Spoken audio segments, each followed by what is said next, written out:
신명기 말씀은 계속해서 2세대에게 주시는 말씀입니다. 그러니까 아주 어렸거나 태어나지 않았었거나 한 세대들에게 예전에 했었던 약속의 효과를 하나님께서 누리게 하시기 위해서 전하시는 말씀입니다.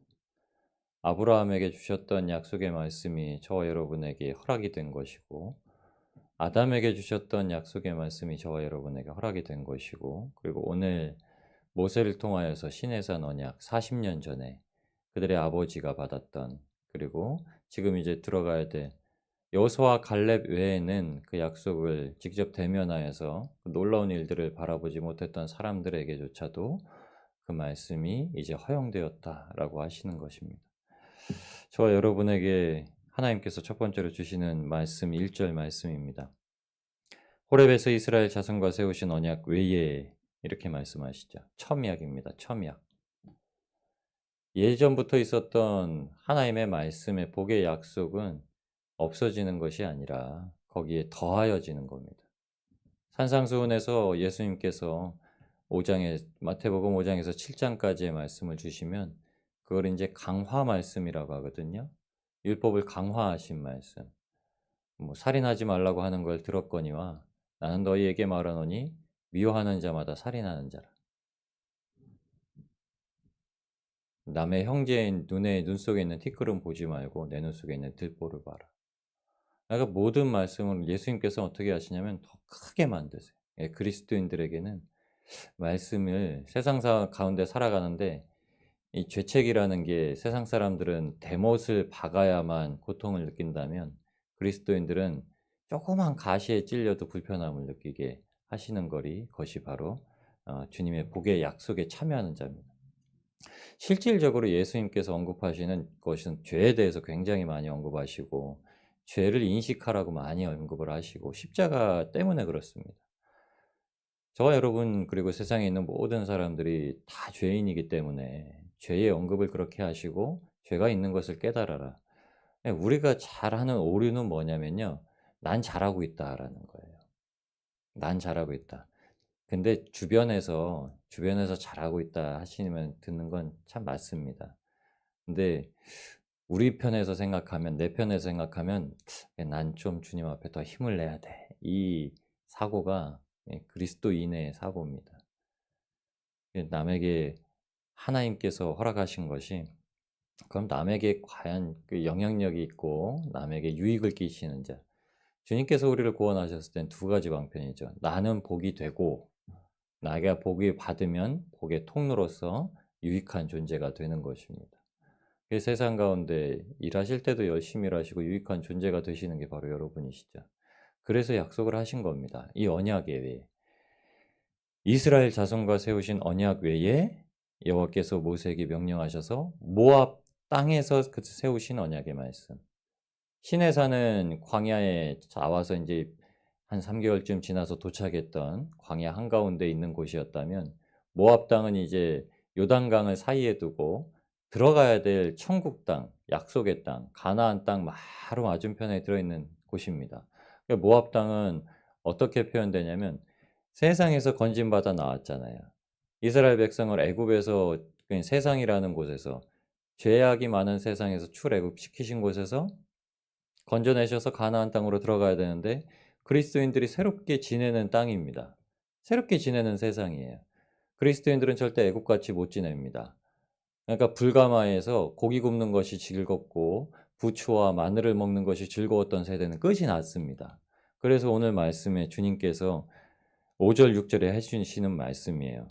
40년 동안 광야, 미드바르, 그러니까 아무것도 없는 물 없이 간주한 땅, 나무조차도 잘 살 수가 없어서 가시덤불만 있는 곳, 간혹 가다가 오아시스가 보이는 그 땅 가운데서 주님께서 인도하셨거니와 첫 번째는 그곳은 주님이 항상 인도하시는 곳.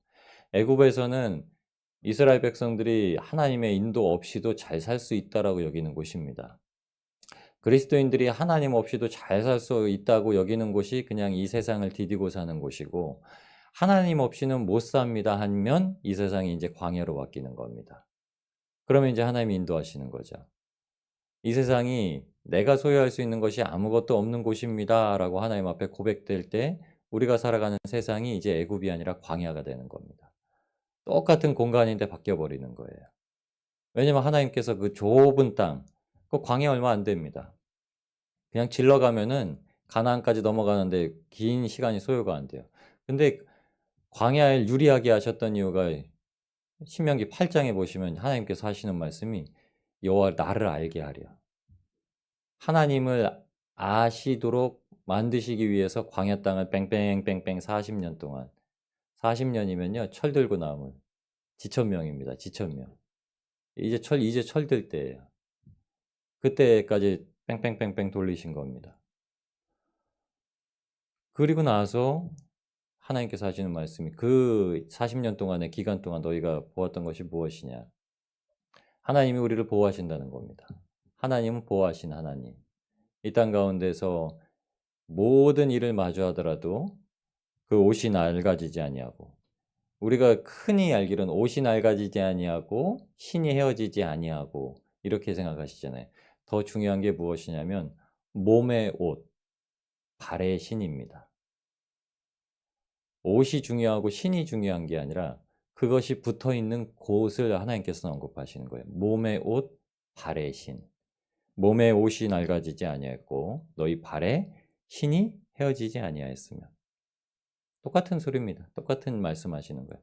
낡아지다, 헤어지다라는 말이 똑같은 말을 그냥 그 몸에 붙어있는 옷의 역할, 그리고 발에 붙어있는 신의 역할에 따라서 그냥 다르게만 말씀하신 건데 똑같이 그냥 헤어졌다는 뜻, 헤어지지 않았다는 뜻이에요.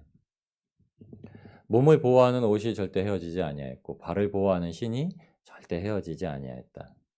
하나님께서 우리에게 붙여주시는 모든 상황과 환경이 그렇다고 약속을 말씀을 하시는 겁니다. 이것으로서 하나님께서 하나님이 계시다. 세상 가운데 하나님이 계시다. 세상 가운데 하나님이 계심을 알게 하시고 살아가게 하신다는 겁니다. 여러분, 그러니까 세상 살아가시는데 모든 일에 걱정하지 마시고 근심하지 마십시오. 주님께서 계십니다. 주님께서 알고 계시고 주님께서 보호하고 계시고, 광야에서조차도 이스라엘 백성들을 돌보셨던 하나님은 우리에게도 약속을 갱신하시고 약속을 항상 더하고 계십니다. 그 약속이 없어진 게 아니라, 이스라엘의 복의 약속이 없어지고 예수님의 십자가 고난의 약속이 생긴 것이 아니라요.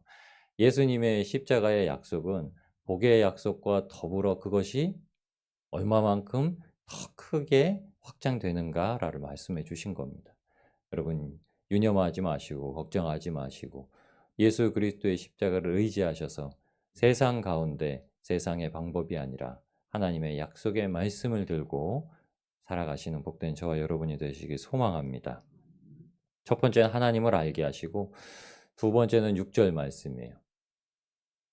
떡도 먹지 못하며 포도주나 독주를 마시지 못하게 하셨으면. 이제 이거 애굽에서 했던 거를 못하게 하셨다는 겁니다. 왜 이걸 못하게 하셨을까? 사람이 임의로 욕심대로 할 수 있다라는 거를, 그렇게 안 된다라는 걸 가르쳐 주시는 거죠. 근데 이거를 깨닫도록 하신 이스라엘에게 나타난 사건이 뭐였냐면 원망, 불평, 시기, 질투, 이게 그거였습니다. '아, 나 욕심이 많구나.'라는 거를 광야에 와서 알았던 거예요. 근데 그 '내가 욕심이 많구나.'라는 걸 깨달았던 사람들이 약속을 받고 가나안 땅에 들어갑니다. 그게 모세였고 그다음에 아론이었고 여호수아와 갈렙이었죠. 열 손가락 안에 꼽혀지는 인물들로 나옵니다. 그래서 그걸 순종하였다라고 말씀합니다. 하나님께서 허락하시는 것을 주시는 대로 받는 걸 감사함으로 받는 자가 있었고, 이전에 그냥 내가 받았던 것대로만 충족이 되어야만 복이다라고 여기는 사람들이 있었다는 거예요. 저와 여러분이 세상 가운데서 이전에 받았던, 누렸던 것들이 복은 아닙니다. 이전에 물질이 많았다고 한 것이 복은 아닙니다. 그냥 그때와 같이 돌아가는 게 복은 아닙니다. 자녀들이 말 잘 듣는 것이 복은 아닙니다. 우리가 생각하는 개념은 자녀들이 말을 좀 안 들어도 예수님을 잘 믿으면 복이고, 우리가 좀 물질이 없어도 주님의 말씀대로 살아가려고 하면 복이다. 그런데 꼭 그 복의 개념을 세상에 있는 것들에 연관지어서 받아야만 복이라고 생각할 때가 많으신 거예요. 근데 그렇지 않습니다. 복은 주님께서 주체가 되셨기 때문에 내가 주님을 잘 믿고 있다면, 우리 가정이 주님을 잘 믿고 있다면, 우리 자녀들이 주님을 잘 믿고 있다면 그게 복입니다. 복. 그게 천복이에요. 세상 가장 큰 복입니다. 그 복의 언약을 주님께서 실행하시는 겁니다. 그래서 알게 하시려, 하나님을 알게 하시려 하신다, 이 말씀을 하시는 겁니다. 그리고 또한 그 복을 누리게 하신다라고도 약속의 말씀을 먼저 주시는 거예요. 우리가 아무것도 안 해도 복을 누렸습니다. 우리가 주님 믿기 전에 누렸던 것도, 그러니까 주님을 알기 전에, 주님을 깨닫기 전에 누렸던 것도 복이에요. 그래서 이것들도 복이 있구나라는 것을 깨닫게 하시는 겁니다. 그게 요단 동편에 있었던 두 지파 반 지파에게 먼저 주셨던 약속입니다. 이미 요단을 건너지 않았는데 그들에게 기업을 주셨거든요. 그 말씀이 8절 말씀이에요. 7절 8절 말씀 배 헤스본 왕 시온, 바산 왕 옥, 이 구약에 굉장히 자주 언급이 되는 두 국가와 두 왕입니다. 근데 요단 동편, 바로 지금 모압 땅 근처에 가나안 땅을 바라보면서 있는 그 지경을 먼저 하나님께서 배분하셨다는 겁니다. 기업으로. 그게 므낫세, 그다음에 루벤, 갓, 이 세 지파입니다. 세 지파. 이 지파는 먼저 땅을 배분 갖고 요단강을 건너가서 가나안 땅을 차지하는 데 있어서 같이 힘을 합쳐서 전쟁을 치르고 다시 돌아와서 본인들이 기업으로 받은 땅에 거주하여 사는 지파였습니다. 그런데 이 말씀을 언급하시면서 그렇게 하는 거예요. 이들이 달라고 해서 그냥 아무 이유 없이 주신 것이 아니라 그 땅을 차지해서 기업으로 주셨나니, 그런즉 언약의 말씀을 지키면 이와 같이 하나님께서 유업으로 주신다라는 것을 보게 하셨다는 겁니다. 행하라. 말씀을 지켜 행하라. 말씀을 지켜 행하면 너희가 하는 모든 일이 형통하리라. 저와 여러분이 하는 모든 일이 형통하실 줄 믿습니다. 말씀을 지켜 행하시는 거. 말씀을 지켜 행하시면, 제가 바로 앞절에는 그렇게 말씀드렸잖아요. 세상의 기준이 꼭 복은 아닙니다. 그러나 세상의 기준이 꼭 그것이 복은 아니라는 뜻이지, 세상의 기준이 복이 아니다라는 말씀은 아니에요. 세상의 기준도 복인데 그게 어떨 때 복이냐? 주님의 말씀대로 살아내면서 주님을 위해서 살려 할 때 반드시 허락하시는 복이라는 겁니다. 근데 그 대상이 이제 확 확장되는, 그러니까 이 말씀의 복이 우리에게까지, 이 신명기 29장 말씀이 우리에게까지 허용되는 말씀이다라는 것이요. 10절부터 13절까지 보여주시는 말씀입니다. 이 말씀은 모든 인물, 모든 사람들에게 주신다는 말씀입니다. 10장 11절, 12절 이렇게 하시는 말씀이, 11절 말씀에 보면 객과 나무를 패는 자로부터 물 깃는 자까지 이렇게 나오는데, 물 깃는 자, 이렇게 나무 패고 물 깃는 자라고 하면은 성경에는 기브온이라는 족속을, 가나안 땅에 있던 아모리 족속 내에 속해 있던 기브온이라는 족속을 언급을 합니다. 근데 이 기브온이란 족속이 어디 나오나 한번 찾아보시면 좋습니다. 왜냐하면 나중에 이 기브온이라는 족속은 다윗의 용사 중에도 속하고요.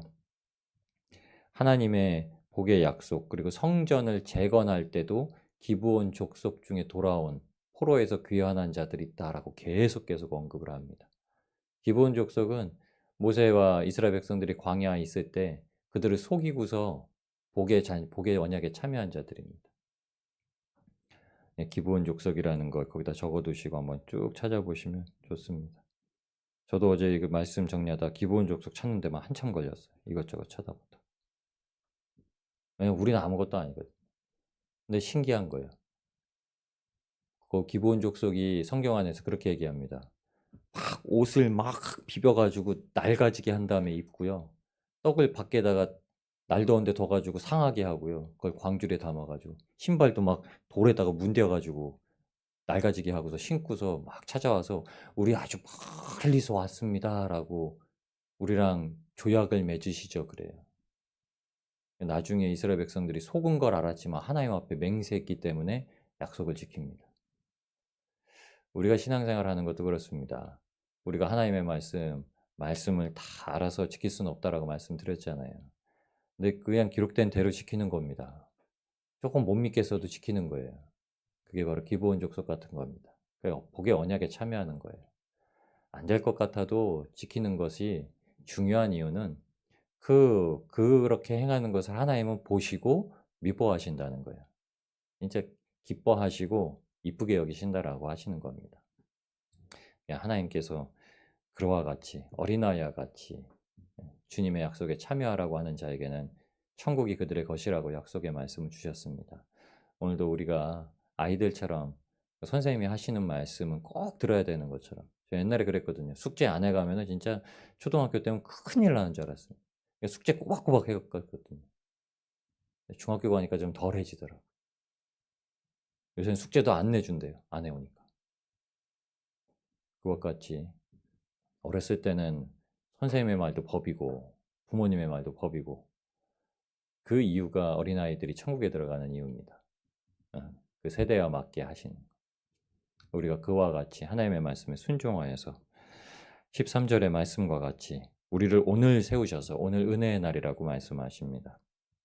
이사야서 61장 1절에 3절까지 있는 여호와의 영이 임하시는 날, 그때 은혜의 해, 그때는 우리 원수들에게 보복을 행하시는 날, 우리가 받아야 될 그 복의 날, 그 오늘 우리를 그날로 삼으시고 오늘 우리를 그날의 대상자로서 세우셔서 하나님의 백성을 삼으시고 하나님께서 친히 우리의 하나님이 되심을 증거하시는 그 놀라운 이적과 기사를 저와 여러분의 삶 속에 베푸실 줄 믿습니다.